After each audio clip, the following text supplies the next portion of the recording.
থেকে উদ্ধার সরকারি ত্রাণ সামগ্রী।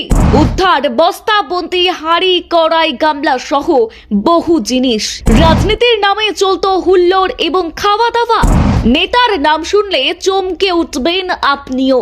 চাকরি কয়লা গরুর পর কি এবার ত্রাণ সামগ্রী দুর্নীতির হদিশ। রাজ্যের বিভিন্ন জেলায় তৃণমূল কংগ্রেসের একাধিক নেতা এবং জনপ্রতিনিধির বাড়ি থেকে সরকারি ত্রাণ সামগ্রী উদ্ধারের অভিযোগকে কেন্দ্র করে নতুন করে রাজনৈতিক বিতর্ক শুরু হয়েছে। বিভিন্ন এলাকায় পুলিশি তল্লাশি এবং উদ্ধার অভিযানের খবর সামনে আসতেই বিষয়টি নিয়ে চাঞ্চল্য ছড়িয়েছে। বাঁকুড়ার বিষ্ণুপুর 2 নম্বর ব্লকে তৃণমূল কংগ্রেসের ব্লক সভাপতি নবকুমার বেতালের বাড়ি থেকে বিপুল পরিমাণ সরকারি ত্রাণ সামগ্রী উদ্ধারের অভিযোগ উঠেছে।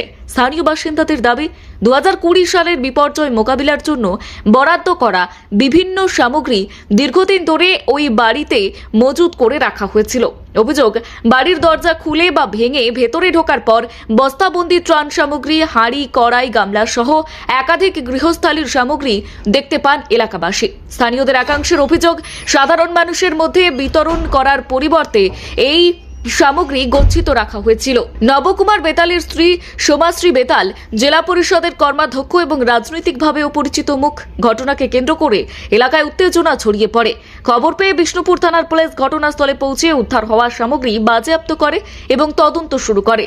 কেন এই সামগ্রী বিতরণ করা হয়নি এবং কিভাবে সেগুলি সেখানে এলো তা খতিয়ে দেখছেন তদন্তকারীরা। অন্যদিকে উত্তর 24 পরগনার সন্দেশখালী 2 নম্বর ব্লকের দুর্গা মণ্ডপ গ্রাম পঞ্চায়েতের প্রধান লক্ষণ চক্রবর্তীর বাড়ি থেকে বিপুল পরিমাণ সরকারি ত্রাণ সামগ্রী উদ্ধারের অভিযোগ সামনে এসেছে। অভিযোগের ভিত্তিতে পুলিশ তাকে আটক করে জিজ্ঞাসাবাদ শুরু করেছে। সূত্রের দাবি, বাড়ির বিভিন্ন জায়গা এমনকি খাটের নিচ থেকেও সরকারি শাড়ি, জামা কাপড় এবং অন্যান্য ত্রাণ সামগ্রী উদ্ধার করা হয়েছে বলেই অভিযোগ। এছাড়াও পূর্ব বর্ধমানের পূর্বস্থলীতেও প্রাক্তন তৃণমূল বিধায়ক তপন চক্রবর্তীকে ঘিরে একই ধরনের বিতর্ক তৈরি হয়েছে।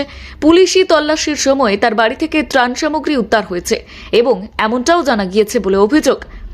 তদন্তের স্বার্থে তাকে গ্রেফতার করা হয় বলেই জানা গিয়েছে। তল্লাশিতে ত্রিপল, ফুটবল সহ বিভিন্ন সামগ্রী উদ্ধার হয়েছে বলেই পুলিশ সূত্রে দাবি। ঘটনাকে কেন্দ্র করে স্থানীয়দের একাংশ বিক্ষোভও দেখান। আর এই ধারাবাহিক ঘটনাগুলিকে ঘিরে রাজ্যের রাজনৈতিক মহলে জোর চর্চা শুরু হয়েছে। বিরোধীরা দুর্নীতির অভিযোগ তুলে শাসক দলকে আক্রমণ করছে। যদিও অভিযুক্তদের পক্ষ থেকে বিভিন্ন ক্ষেত্রে অভিযোগ অস্বীকার বা আইনি প্রক্রিয়ার উপর আস্থা রাখার কথা বলা হয়েছে। পুলিশ জানিয়েছে, প্রতিটি ঘটনার পৃথক তদন্ত চলছে এবং তদন্তের ভিত্তিতেই পরবর্তী পদক্ষেপ নেওয়া হবে। ব্যুরো রিপোর্ট, গলসি বার্তা।